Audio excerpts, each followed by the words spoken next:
Who's backing up Tua next season? That's the million-dollar question. And no, it's not going to be Mahomes. Nice try. The Dolphins need a veteran with legitimate starting experience, someone who can step in without making fans hold their breath.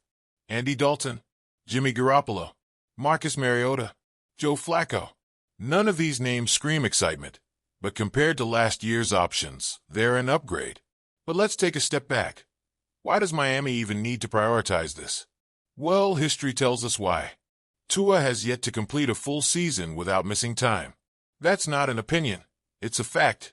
And if you're serious about making a deep playoff run, you can't afford to let your season derail, because your backup is a liability. Look around the league. Teams that succeed don't just have star quarterbacks, they have depth. Speaking of depth, let's talk about that Super Bowl winning backup everyone's throwing around. What made him a champion? It wasn't some underdog fairy tale.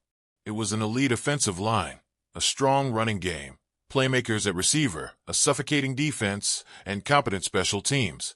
That's the blueprint. Nothing groundbreaking, just solid team building and coaching. But let's not pretend it's easy. If it were, everyone would do it. And that brings us to another glaring issue, offensive line. If Miami starts the season with Austin Jackson or Liam Eichenberg still holding down key spots, is that a failure? Yeah, it's fair to say it would be. This team has clear needs, and ignoring them would be negligence.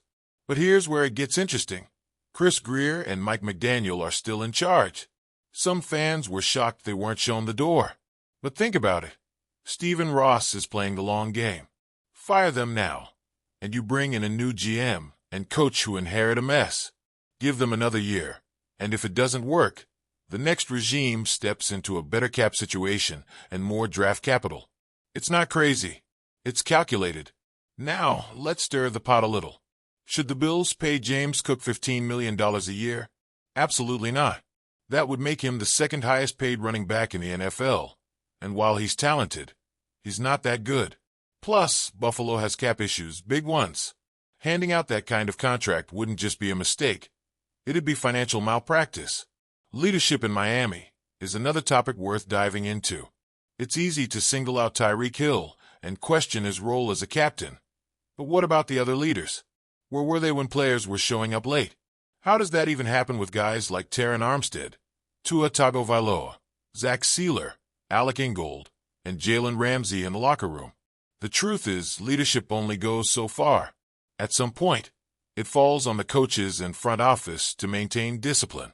Now, a fun one. Zach Wilson or Trey Lance as a developmental QB3. If Miami is going to carry a third quarterback in 2025, it should probably be a rookie, not a reclamation project. But between the two, Wilson is the more intriguing option. He's got raw talent, even if he hasn't put it together. And here's a take that's bound to cause some debate. Should the Dolphins cut Tyreek Hill, Terron Armstead, and Bradley Chubb to free up over $100 million for 2026? In theory, it makes sense. Short-term pain for long-term flexibility. But in reality, Hill isn't even a realistic cut option this year. His contract is structured in a way that moving on would actually increase his cap hit. Armstead and Chubb, that's another story. Both could be post-June 1 cuts, freeing up $35 million. If Miami is serious about long-term success, these tough decisions have to be made. Oh, and if you were holding out hope for Aaron Rodgers to back up Tua, let's be real. That's not happening. Rodgers isn't ending his career as a backup. Not in Miami, not anywhere. Let's shift gears to the schedule. With two of Miami's 2025 road opponents playing in London, could the NFL send the Dolphins overseas as the home team in Spain, then have them play as the away team in London the following week? Wouldn't be shocking. The league already experimented with the Jaguars in back-to-back international games. Throw in the Steelers playing in Ireland, and suddenly Miami's travel schedule starts looking like a logistical nightmare. Now, let's get bold. If Stephen Ross handed over full control of the offseason, what's the move? Build through the draft. Go all in on young talent. Make the painful but necessary decisions. Move on from Armstead. Move on from Chubb. Patrick Paul needs to get on the field, and Miami can't keep paying a premium for players who can't stay healthy. This team needs sustainability, not short-term patches. And that's where we are. Miami has decisions to make, big ones. Do they keep betting on this core? Or do they take a step back to set up for long-term success? One thing's for sure, playing it safe isn't an option.